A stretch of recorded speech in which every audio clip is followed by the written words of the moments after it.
Suprema, en el actuar de la Fiscalía General, manipulando a esas instituciones, presionándolas o llegando a componendas con ellos. Yo creo que él mismo, como dicen, por la boca muere el pez. Hace algunos días él revelaba cómo se reunía en Casa Presidencial hace algunas semanas con los magistrados de la Corte Suprema, que se reunía con el fiscal general, con los dirigentes de Arena, para decidir cuestiones. Eso no es una confesión que deberíamos de pasar inadvertida. Eso es muy grave, eso es gravísimo, porque él mismo ha confesado que la Casa Presidencial es el lugar donde se arman conspiraciones de carácter jurídico, político, penal, con otros actores del Estado, como es el fiscal general y magistrados de la Corte, para decidir a quién persiguen, a quién castigan, a quién van a investigar, a quién no van a investigar, dónde el fiscal se va a hacer del ojo pacho y dónde se va a inventar delitos para perseguir a quienes ven como un peligro para el régimen. Entonces, pienso yo que todo eso está pasando una factura fuerte a Bukele. Y por supuesto, el otro elemento que también empieza a golpear la credibilidad, la imagen de ese gobierno, son los escandalosos actos de corrupción que se han revelado en las últimas semanas, que involucran a gente de su entorno más cercano, con compras a precios inflados, con compras a sus allegados, a sus parientes, con compras a empresas que no tienen ninguna experiencia en el ámbito de la medicina, de los suministros médicos o incluso hasta de alimentos, ¿verdad? Estaba viendo hace poco que habrían comprado una gran cantidad de alimentos a una empresa mexicana que en México realmente es una empresa de fachada. Entonces, ¿ante qué situación estamos? Estamos ante una situación de un grupo que ha llegado al gobierno a hacer negocios, incluso a costa de la situación difícil que viven las familias salvadoreñas en estos momentos de crisis en la salud y en la economía familiar. Ellos están más bien pensando en qué negocios hacer, cómo tomar ventaja de la pandemia, cómo aprovecharse de que en algún momento no tenían que rendir cuentas, pero como todo finalmente va saliendo a la luz, hoy estamos viendo con estupefacción y con indignación los sendos negocios que han hecho bajo el amparo de la crisis de salud, otorgando contratos a empresas de sus parientes, para la compra de servicios, para la compra de bienes, para la compra de insumos médicos, de alimentos, servicios de transporte, publicidad, en fin.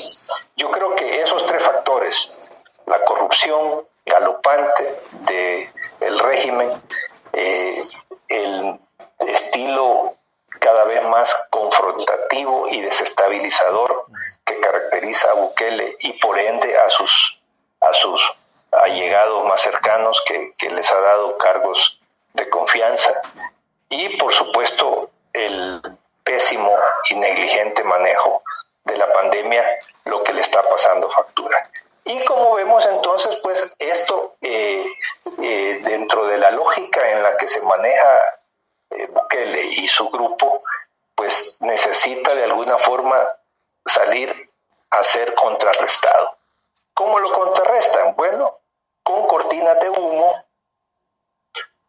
con acciones que busquen distraer la atención, porque en realidad el golpe que le da esa encuesta de la UCA es muy severo. Bukele ha querido descalificar la encuesta presentando a la UCA como que fuera la ANEP. Bueno,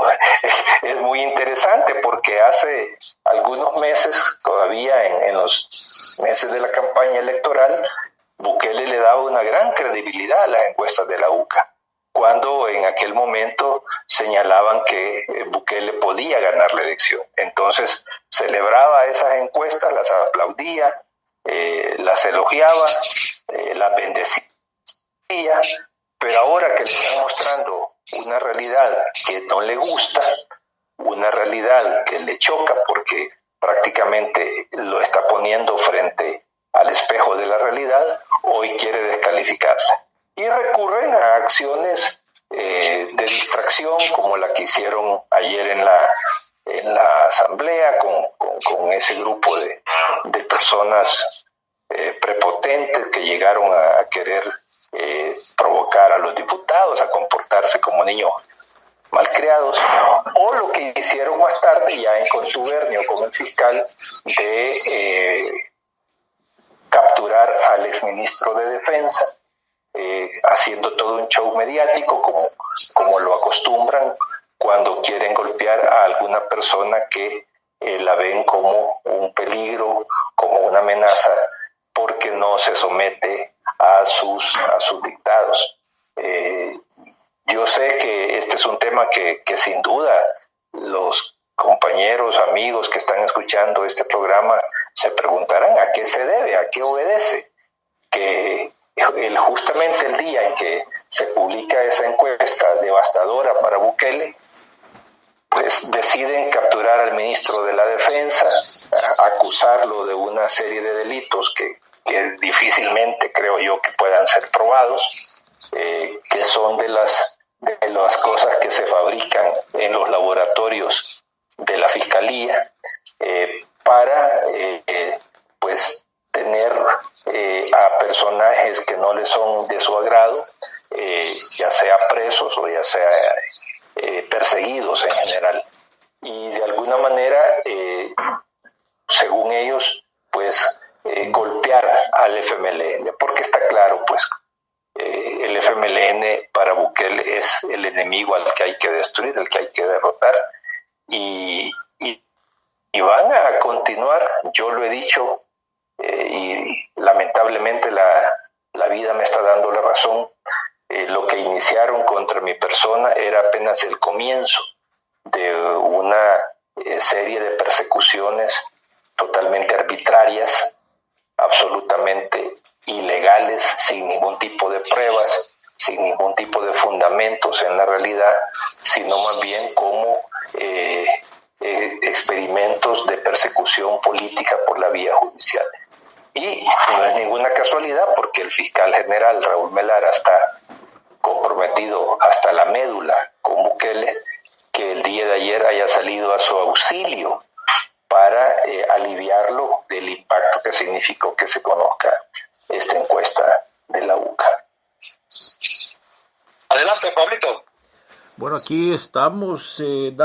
tratando de poner todo lo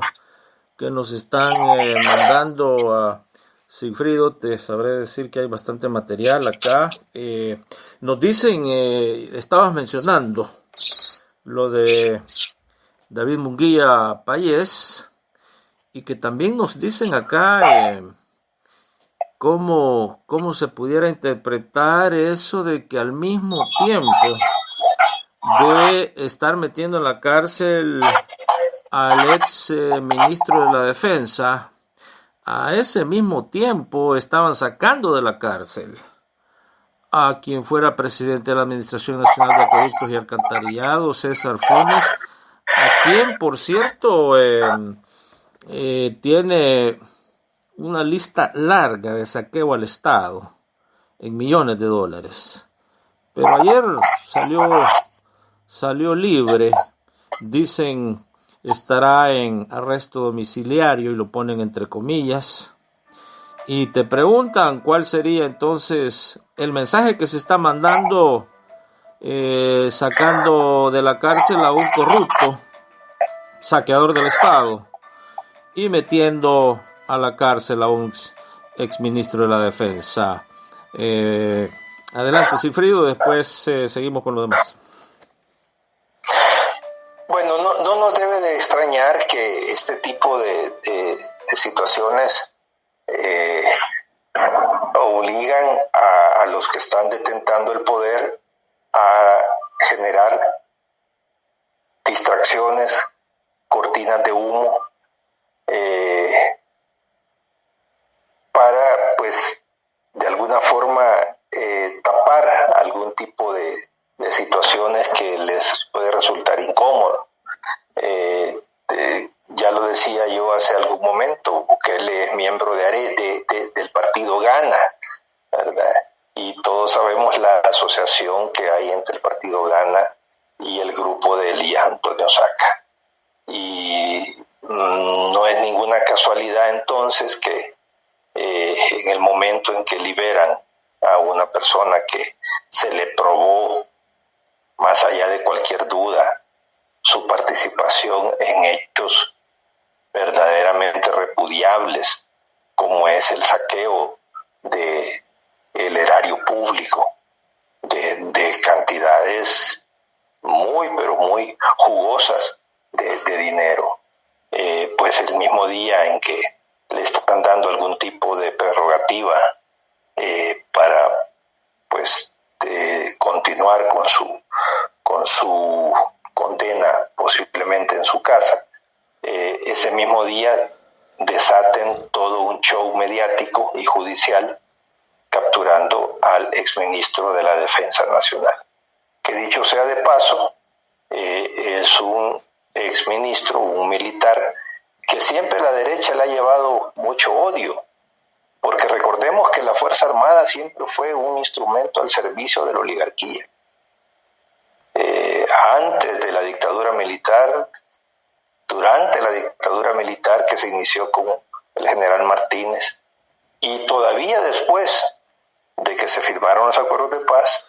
recordemos cómo la derecha instrumentalizaba a la Fuerza Armada. Fue hasta el que llegó el primer gobierno del FMLN cuando la Fuerza Armada empieza a someterse de manera mucho más clara, definida y disciplinada a un rol apegado a la Constitución. Y por eso es que al general Munguía, pienso yo, le han llevado siempre mucho odio, porque no permitió que a la Fuerza Armada se le instrumentalizara, se le mangoneara, se le utilizara como un factor para desestabilizar a los gobiernos del FMLN. Recordemos cómo en algún momento el partido Arena, cuando perdió la elección, Norman Quijano hizo un llamado a un levantamiento militar. No me dejarán mentir los que me están escuchando. Y pues había un mando militar donde estaba a la cabeza directa el general Munguía Payés, que no permitió ese tipo de utilización de la Fuerza Armada.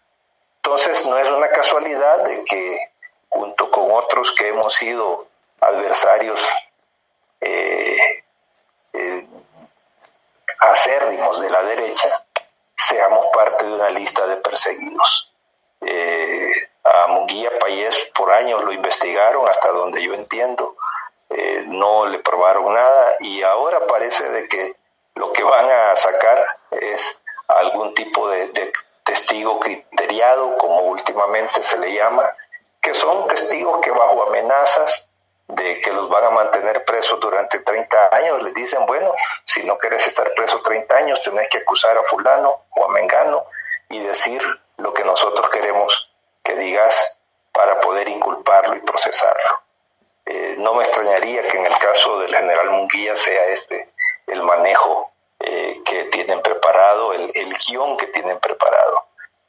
Porque al mismo tiempo uno se pregunta si hay videos de funcionarios de Bukele, el ministro de Gobernación, su emisario especial para las pandillas, que le han dado un nombre bastante, llamémosle curioso, como encargado de tejido social, pero en realidad es el emisario para la negociación con las pandillas. Han estado en negociaciones con las pandillas, pero contra ellos el fiscal no toma ninguna acción, no los mete presos, ni siquiera los llama a una investigación. O podemos hablar del caso del alcalde de San Salvador, que en los últimos